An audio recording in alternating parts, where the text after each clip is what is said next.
এরা পাথরকে দিল,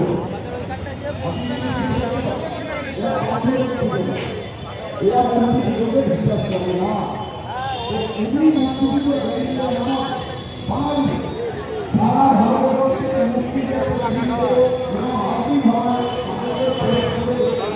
উপায় এবং একটা পূজা আচ্ছা জাতি চলে শিল্পের নয়। প্রত্যেকে আমরা মূর্তির সঙ্গে যুক্ত থাকে শিল্প বলে, তিনি তার মর্মমূর্তি তার যোগী যদি বছরের পুজো করেন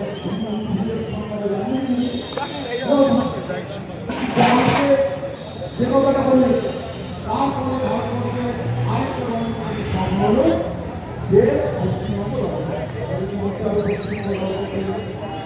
প্রথমে একটা ভারতবর্ষ যেরকম ব্যবহার করতে হবে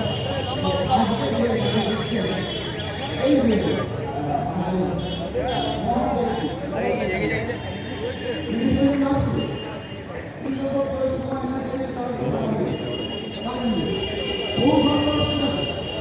করে